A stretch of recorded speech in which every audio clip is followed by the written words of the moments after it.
Introduction: Navigating Conflicts in Modern Real Estate Transactions. In the previous section, we examined the different representation structures that can exist in real estate transactions, including seller agency, buyer agency, single agency, sub-agency, and non-agency relationships. These structures help define who the agent represents and where fiduciary duties are owed. However, situations sometimes arise where a brokerage may represent both parties in the same transaction. This situation is known as dual agency.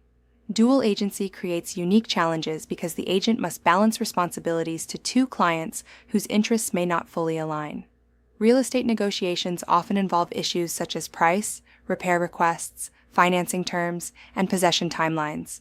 When an agent represents both the buyer and the seller, the agent must operate with extreme care to avoid conflicts of interest while maintaining fairness to both parties. Arizona law allows dual agency under certain conditions, but it requires transparency and informed consent.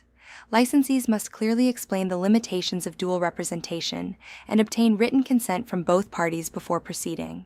Understanding how dual agency operates and how unintentional dual agency can arise is critical for real estate professionals working in competitive markets such as the Phoenix metropolitan area, where multiple offer scenarios frequently occur.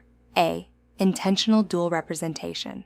Intentional dual representation occurs when a brokerage knowingly represents both the buyer and the seller in the same transaction and both parties consent to the arrangement. In this situation, the agent must operate with limited representation, meaning the agent cannot advocate exclusively for one party's interests over the other. Instead, the agent must remain neutral while facilitating the transaction. For example, imagine a listing agent in Chandler representing a homeowner who has listed a property for sale. A buyer contacts the listing agent directly and expresses interest in submitting an offer without working with another agent. If both the buyer and seller agree that the listing agent may represent both parties, the brokerage may proceed under a dual agency arrangement. However, the agent must clearly explain that certain fiduciary duties, particularly those related to negotiation strategy, will be limited. The agent cannot advise one party on how to gain a negotiating advantage over the other. For example, the agent cannot suggest that the buyer increase their offer to outbid other buyers while simultaneously advising the seller on how to push the price higher. Instead, the agent must act as a neutral facilitator, ensuring that both parties receive accurate information and that the transaction proceeds in accordance with the contract. B.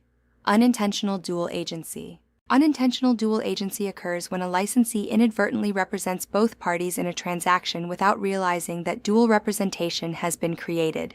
This situation often arises when agency relationships are not clearly defined or documented early in the transaction process. For example, a listing agent in Mesa may hold an open house where a prospective buyer asks questions about writing an offer. If the agent begins advising the buyer about pricing strategies or negotiation tactics without clarifying that the agent represents the seller, the buyer may later claim that the agent was acting as their representative.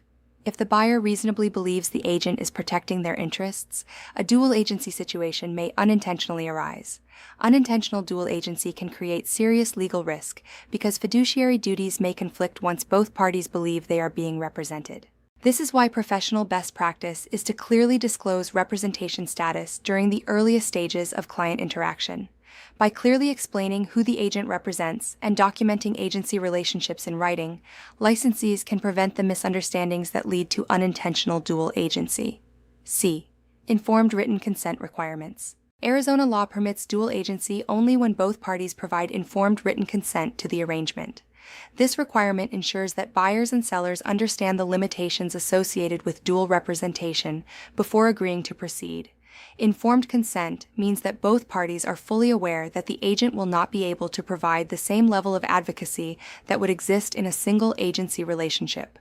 For example, if a brokerage in Gilbert intends to represent both the buyer and seller in a transaction, both parties must sign documentation acknowledging that the brokerage will be acting as a dual agent. The disclosure must explain that the agent will not disclose confidential information from either party without permission and will not provide negotiation strategies that favor one party over the other. Written consent protects both the consumer and the brokerage by ensuring that the parties understand the nature of the relationship before proceeding. Without written consent, dual agency may violate professional conduct standards and could lead to disciplinary action by the Arizona Department of Real Estate. D. conflict management in multi-offer environments. Dual agency situations can become especially complex in competitive markets where multiple offers are received on a property. In the Phoenix metropolitan area, multiple offer situations are common during strong market conditions. When an agent represents both the seller and a potential buyer, the agent must carefully manage the conflict between the competing interests of the parties. For example, a listing agent representing a seller in Scottsdale may receive several offers from different buyers, including one from a buyer represented by the same brokerage. In this situation, the agent must present all offers to the seller while maintaining neutrality regarding negotiation strategy.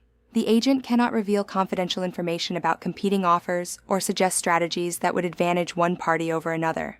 Effective conflict management requires transparency, documentation, and adherence to professional conduct standards established under AAC. R428-1101, which requires licensees to deal fairly with all parties while protecting the interests of their clients. By maintaining clear communication and adhering to disclosure requirements, agents can navigate complex negotiation scenarios while minimizing the risk of conflicts or complaints. Discussion questions.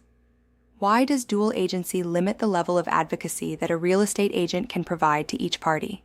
Answer: because the agent cannot favor one client's interests over the other when representing both parties in the same transaction. How can unintentional dual agency arise during real estate transactions? Answer: when an agent provides advice or negotiation guidance to a party without clearly defining the agency relationship. Why is informed written consent required before a brokerage can represent both parties in a transaction? Answer: because both parties must understand the limitations of dual representation and agree to the arrangement before the agency relationship is established.